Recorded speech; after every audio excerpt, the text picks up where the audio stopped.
And now, your Storm Team 18 forecast. Weather from where you live.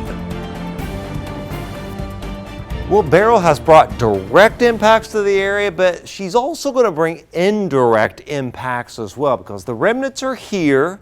This little upper low in Iowa has been pulled out of Canada courtesy of Beryl. So this little upper low may bring a couple isolated storms in our area here over the next few days. Then we've got the massive historic upper ridge in the west.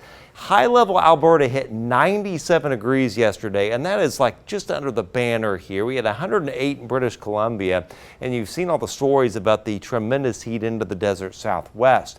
As a piece of this heat migrates eastward and sets up over this wet ground and all this corn transpiring now and all this green vegetation transpiring, it's going to make for a very oppressive round of heat by the weekend and early next week. But right there's that little upper low dropping southward as Beryl has pulled it south out of Canada. That's the one that could bring a random shower tonight with partly cloudy skies and patchy dense fog with lows in the 60s. Then it could bring a few isolated storms to the area bubbling up tomorrow. After some patchy fog in the morning, the clouds bubble up. We got a high of 85, 82 to 87 for highs will do it, but the heat indices will be running 87 to 95 due to the dew points, the humidity on the rise. Patchy dense fog Friday morning. A few very small isolated showers, storms Friday afternoon. Again, 87 for the high temperature, 65 in the morning.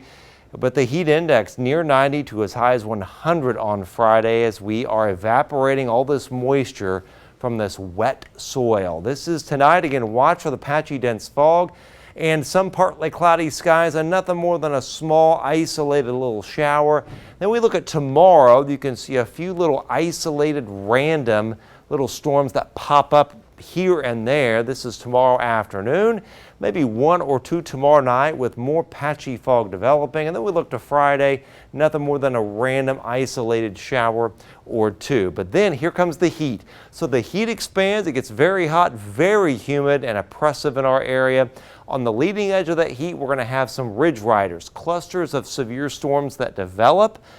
We don't know the timing of these, but we do know we're going to be impacted by at least a couple somewhere late weekend or early next week. Again, here's the big heat dome, and here are those complexes of storms on the edge of that heat dome. The current thinking is best estimate would be maybe later Tuesday and into Wednesday, and they could produce severe weather. Otherwise, it's very hot and oppressive getting into next week.